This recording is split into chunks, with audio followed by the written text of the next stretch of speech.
So hey guys, welcome back to another video of Swallowed Star, and I hope you all are doing great and having fun. Before we move on with the video, I'd like to say that if you haven't checked out the previous episode yet, please go and watch it first, or you won't understand anything here. And if you've already seen it, then without any delay, let's start today's video.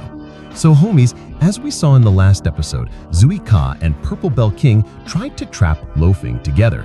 To do this, they activated the Six-Realm Prison. After activating it at full power, we see a series of massive explosions happening all around.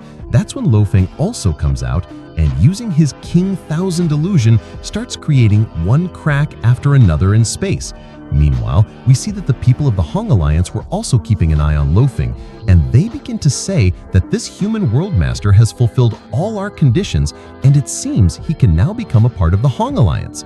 With that, we see Luo Feng break through the Six-Realm Prison with the help of Star Fantasy King, and with her assistance, he immediately escapes from there. And now, what's next?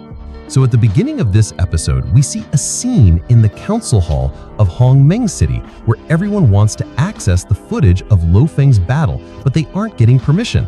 Just then one of them says, "I already told the system that we need access to it, so why isn't it showing up?" We see everyone apply again, but their application is rejected once more. We see that no one is able to get access to Luo Feng's battle footage, which makes one of them wonder, how is this World Master's clearance level so high that none of us can access it? Just then, another member says, "Everyone listen to me carefully. This person's clearance level has been personally set by the Chaos City Lord himself. And if we are to recruit this Sector Lord into the Hong Alliance, I would like to know all of your opinions. Does anyone have any objections?" We see that everyone agrees and no one raises any objections. During this, the scene shifts and we see Luo Feng, where he has once again collected a massive amount of resources. Just then, Atuka finds something. As soon as Luo Feng sees it, he pulls it towards himself and says, "Look at this. This is what you call double luck. I can't believe I found the second metal plate of the Yan God clan." On getting it, Luo Feng starts to dive into it, breaking through layer after layer until he reaches its deepest core. There, he sees all those ancient texts again. Luo Feng collects all of them and then says, "I've collected all the information, and the information I got this time is many times better than before. This time, I've also found many missing parts related to that nameless manual, and that means with its help, I can now cultivate my second evolution." Luo Feng goes on to explain that when he was cultivating the first evolution, the strength of his human body had doubled. Not only that, but the golden horned beast's power had also increased by 1.5 times. And right now, I'm very excited to find out to what extent my strength will increase this time. Let's see what other useful things we can find in this junk. After this, Atuka and Babata both jump in and start searching and pulling out rare items. As soon as Babata gets her hands on one, Luo Feng tells us that among all the resources he got from the Nashi people, there were some rare treasures, and one of them is this Dreamlight Divine Inheritance Crystal, whose value everyone recognizes. With that, Luo Feng starts cultivating his second evolution and focuses on it. Luo Feng explains that his physical strength increased 6-fold. Also, he successfully fused with the 10th Blood Row Crystal, after which he became the legendary Black Warrior of the Blood Row continent.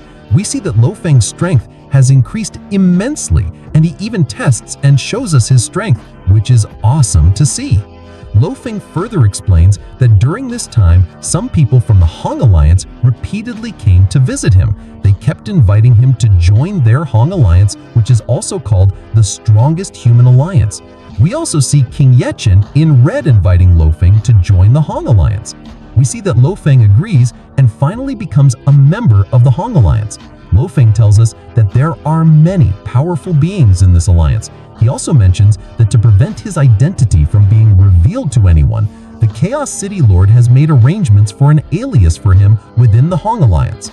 According to it, Luo Feng was born on the Johor continent and is 3,000 years old. Just then, Atuka comes and names the new Luo Feng King's successor and starts laughing loudly. But Babata comes and hits him on the head, then names him Mad King Immortal. But Luo Feng says, I need to cultivate more as soon as possible so that my true strength can reach the king level, and only then can I live up to the reputation my master has built for me here. We see that he starts studying the Nameless Manual even more, which increases his physical strength by another 6 times. Also, the Black Warrior's power increases by another 10 times. Furthermore, the power of the first layer of the Beast God's transformation has also increased significantly, and a total power of 120 times that of a Sector Lord is already exceeding the armor fusion threshold. With that, Luo Feng starts fusing his body with other things as well, which causes the physical strength of his human body to increase. And now that Luo Feng has the Sha Wu wings, with their help, he can conceal his Sector Lord aura and achieve king-level combat power. With that, the scene shifts and we see the entrance of Hongmeng City in the virtual universe. King Long also arrives and explains that this alliance is very powerful but keeps a very low profile. Its influence is even greater than that of the 5 great powers. As Luo Feng moves forward, he explains, during my thousands of years of training, I've already heard many rumors related to it, but I never got a chance to see it up close. With that, we see Luo Feng arrive right at the entrance where a voice says to him, Yang, welcome to our alliance. After which we see Luo Feng finally enter, and seeing the view inside, he was also very excited. With that, we see a scene of the streets of Hongmeng City, which are bustling with people. Just then, a robot comes, scans Luo Feng, welcomes him, and explains, our Hong Alliance city is majorly divided into 3 parts, Outer City, Inner City, and the Hong Alliance Hall. The AI robot then explains that the members of the Hong Alliance are divided into 7 levels according to their strength. This means that all warriors from 1 to 3 stars live in the Outer City. Warriors from 4 to 6 stars live in the Inner City. And our main hall, the Hong Hall, is for those who are 7 stars or above. And yes, let me tell you that this place is for the people of our alliance, where they can interact with each other, so please try not to fight amongst yourselves. After this, we see Luo Feng start to explore further, where he meets Star Fantasy King, and he understands that she is also a member of this alliance. However, Star Fantasy King doesn't recognize Luo Feng here, but she senses his aura a little and says, I don't know why, but I'm getting a familiar aura from you. Have we met before? Luo Feng thinks, I shouldn't tell her that I am Silver Wing King. But before he can say anything, someone grabs him from behind. We see that it's none other than King Ye Zhen, who looks at Luo Feng and says, I am very happy to see you here. With that, he reveals that Star Fantasy King is actually his sister. Then he also tells his sister that this is a genius whom our alliance has recruited. After this, they start exploring the Outer City together. The man explains that there are more than 3 million people living in the Outer City, all belonging to different races. Hearing this, Luo Feng feels very good, and he can't believe that such a place exists where people of every race live together in harmony and love without any discrimination. Star Fantasy King tells him that here he will realize that there are no conflicts like in the outside world. With that, she tells Luo Feng about the stars in the sky, saying, I have heard that every star here represents a great and powerful being. And whenever a powerful person arrives, another star glows here, which means one of these stars also represents you. During this, the scene shifts and we see the Outer Yubao Hall of Hongmeng City, where we see a treasure pavilion. As soon as King Ye Zhen sees it, he tells Luo Feng, this treasure pavilion you see here is the best among all the treasure shops here, and the one who owns this shop is a master of the Hongmeng Hall. With that, they enter the Yubao Hall, where many people are already present. Here, King Ye Zhen meets an old friend, Heaven Erosion King, and becomes very happy to see him. We see that King Ye Zhen tries to hug him, but he keeps dodging him. Then he asks him, King Ye Zhen, are you here for the crowdfunding treasure auction that I and everyone else came for? King Ye Zhen replies, no, I'm not here for that right now. I'm helping a new friend of mine explore this whole place. After that, he introduces Luo Feng to everyone saying, this is Yang, a newly recruited member of the Hong Alliance. With that, we see that everyone has come for the same treasure auction and they all seem very excited. After this, they start moving forward on their path again. But the question running through Luo Feng's mind was, what is this crowdfunding treasure auction? He asks Star Fantasy King about it. She explains, it's a very popular method recently. According to it, the owner of the treasure shop brings out very high quality and powerful treasures for everyone to see, which are very powerful and costly. But 10,000 people can buy it together. And all 10,000 people who gather for this crowdfunding treasure auction will only pay for their own share. That is 1/10,000th of the price, meaning if something costs 10,000 units, then the 10,000 people gathered here will each pay 1 unit to cover the full price. After that, a person is randomly selected and given the entire treasure. This means that anyone can get this treasure. It depends on their luck, and they didn't even pay a high price for it. Hearing this, Luo Feng also gets excited and says this method is very interesting. During this, Luo Feng notices something in front of him, which makes him pause for a moment. He says, "I don't know why, but this seems very familiar to the soldier pearl armor." After this, Luo Feng and his friends also go to the armor, where they get information about it. As soon as Luo Feng reads it, he understands that it really belongs to the Flame God race.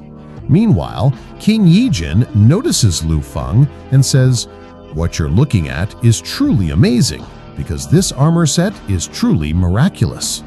This golden armor is so amazing that with its help, physical and soul attacks can be reduced by 90%. But the difficulty is that mastering it will be very tough. Also, its size and shape have completely solidified, so its size cannot be changed.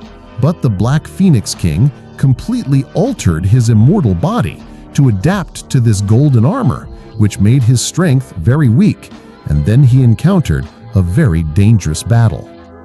We see that King Yijin explains that the price of this armor is very high. Even 50 million mixed element units are nothing in front of it. That's why there is no one to buy it today. Luo Feng was looking at the golden armor very carefully, and he knows well that to fuse it with his body, cultivating the nameless manual is very necessary. And most people just give up after seeing its drawback. But I don't care about them, because I know what I have to do. Luo Feng then explains, "All those resources I got from the Nashi people will be enough for me to sell them and buy this, because I don't even need to sell that rare inheritance crystal for it. I think I have everything. Now I just have to buy it somehow."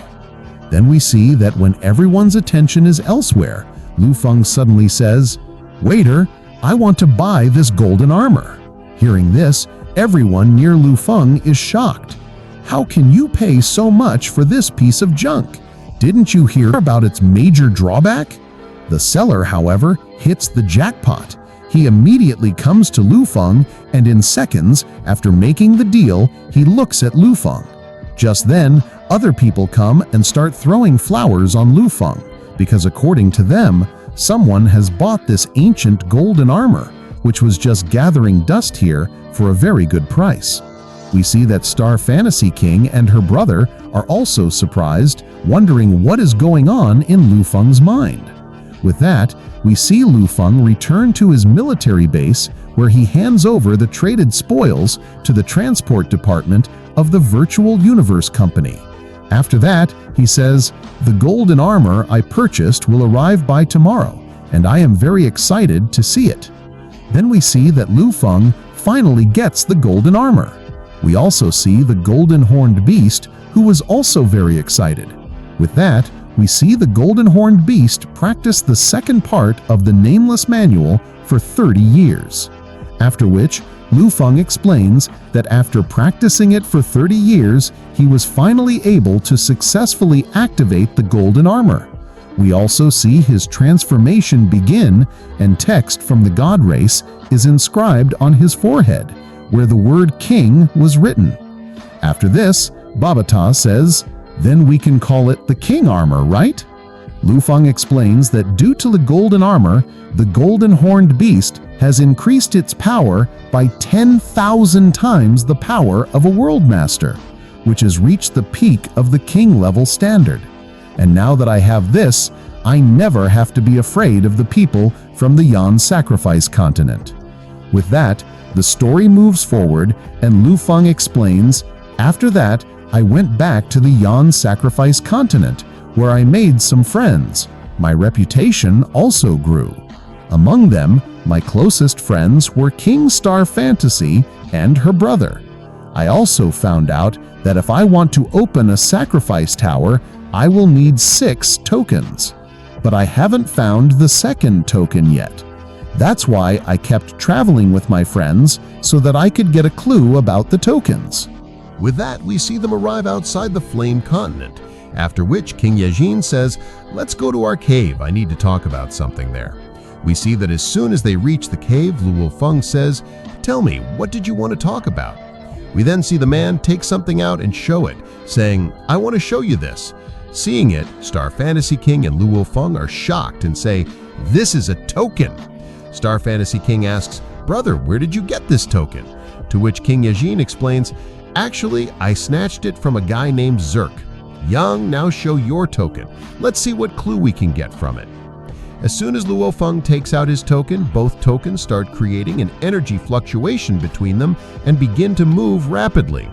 Seeing this, Star Fantasy King also uses her power, and they quickly start chasing the tokens, after which we see them chasing it to a mysterious place. There, Star Fantasy King says, "This is a sacrifice tower. We really found a sacrifice tower." We see Luo Feng, and as soon as he lands there with his friends, he says, "I can't believe this sacrifice tower was in front of us all this time, but the divine power detection couldn't sense it." During this, we see other people arriving one after another. Seeing them, Luo Feng says, "These people are after the human race." After which Luo Feng makes a sweeping attack which completely destroys everyone present. We see Star Fantasy King, and she was also surprised. The spear hits the other man who was present there, and his body was almost about to be destroyed. But before that, he tells everyone not to let them take the item, after which that man is also killed. But Star Fantasy King, while taking the token, says, "Don't worry, we will definitely avenge you." With that, a very powerful person starts to arrive. Seeing him, King Yejin says, "No one will act rashly." Feeling his power, he says, "This is King Zhenjin, who is very famous in the Yen Sacrifice Continent and has peak king level combat power, which is 1 level higher than us." With that, we see that man arrive with his lackeys, making a very cool entrance, and his power alone makes the ground around them start to tremble. With that, we also see Zuika and Purple Bell King, who also come and stand next to him. Here, Zuika says to Luo Feng, "If you are here, it means you have the other 2 tokens, and if you add the new one you just got, it means your token set will be complete." As he says this, he lunges at Luo Feng. Luo Feng and his companions also start to fight. They are fighting here, and Luo Feng says, "I have already fought with Zuika, who belongs to the mechanical race. As for the other 2, I don't know any details about them, and I don't think this is the right time for me to seek direct revenge." Hearing this, King Yejin and Star Fantasy King both nod in agreement, and they launch a combined attack. To counter this, all the other members of the mechanical race also attack them. But as soon as the 2 attacks collide, a huge explosion occurs. King Yejin stands in front of the man and says, "If we attack forcibly, your power and our power are equal. And I know that if we clash like this, I don't think either party will be happy, nor will anyone gain anything." With that, we see Star Fantasy King and Luo Feng also emerge from behind King Yejin, and King Yejin says, "Why don't we both join hands and find that sacrifice tower together?" With that, guys, we see both teams facing each other, and now we will see in the next episode what is going to happen next.